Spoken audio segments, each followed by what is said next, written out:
Berpikir serba mungkin.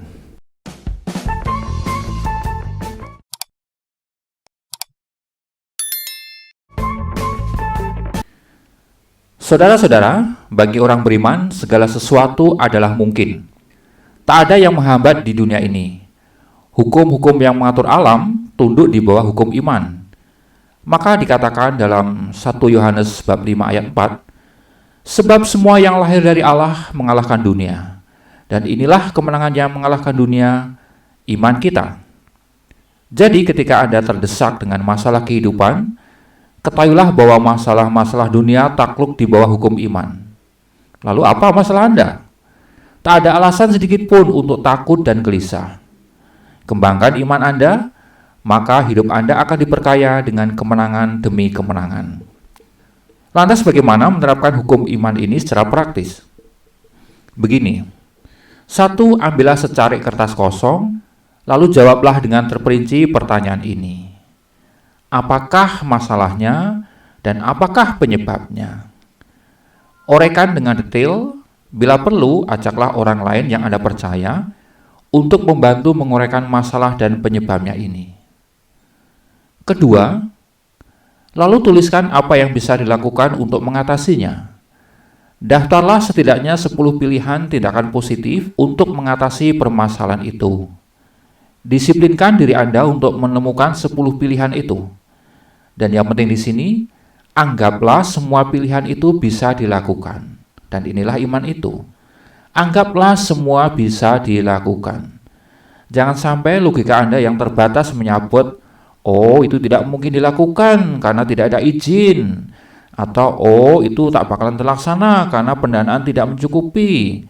Atau, oh orang itu pasti marah dan menolak permintaan. Singkirkan semua logika-logika yang nampaknya pintar itu. Pilihlah saja untuk percaya pada Allah. Sebagai contoh, sahabat saya Andi menginginkan sebuah sepeda motor baru harganya 20 juta. Tetapi uang tidak cukup. Dia hanya punya uang 2 juta saja di tabungannya. Sementara motor itu adalah kebutuhan mendesak yang tidak bisa ditunda karena untuk bekerja dan transportasi yang lain. Ia juga tidak berselera membeli secara kredit karena akan merepotkan di kemudian hari. Untuk itu, Andi menerapkan hukum iman. Yang dia kerjakan adalah sebagai berikut. Ia mengambil secari kertas, kemudian menuliskan 10 langkah iman yang mungkin dilakukan. Daftar itu sebagai berikut. Pertama, minta pinjaman lunak ke koperasi. B. Minta pinjaman lunak kepada saudara. C. Minta pinjaman lunak kepada kawan. D. Menjual harta milik yang bisa dijual. E. Mencari pekerjaan tambahan. F. Mengikuti sayembara yang menghadiahkan sepeda motor. G. Membeli motor bekas milik kawan dengan pembayaran ringan secara dicicil. H. Minta memakai motor milik paman yang selama ini tak terpakai. I. Menawarkan jasa informasi jual beli barang apa saja, atau maklar lah ya. J. Mengikuti survei-survei di internet yang berbayar. Langkah terakhir, ialah memilih satu pilihan dari 10 pilihan tersebut dan melaksanakannya dengan disiplin tinggi.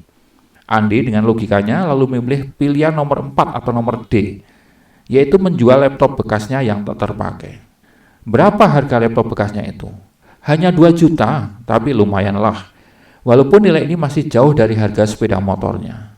Ia lalu menjual laptop bekasnya ke sebuah toko komputer. Nah, pada saat ke toko itu, tanpa diduga, ia bertemu dengan kawan lama semasa SMP yang lama sekali tidak berjumpa. Mereka merasa meledak dalam sukacita.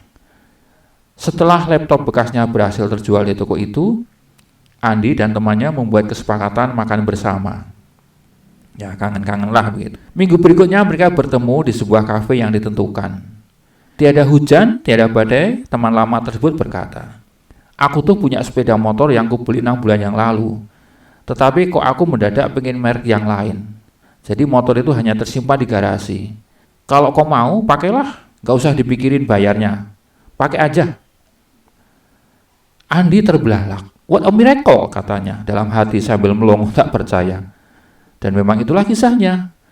Motor tadi yang masih baru sekarang pindah menjadi milik Andi. Sahabatku, Andi menerapkan possibility thinking.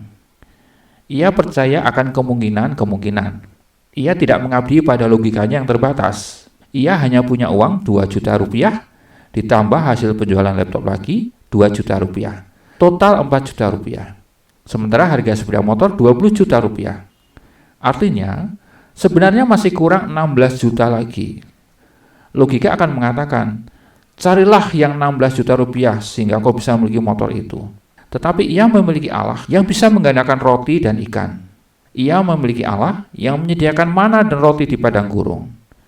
Maka ia bahkan diberi motor gratis oleh Allah, sementara uang 4 juta tetap utuh tak berkurang. Sahabatku, itulah upah dari iman. Jauhi pikiran-pikiran yang terlalu logis, tetapi berikan keseimbangan dengan pemikiran ilahi. Maka hidupmu menjadi hidup yang berlimpah rahmat dan berkat. Salam serba mungkin.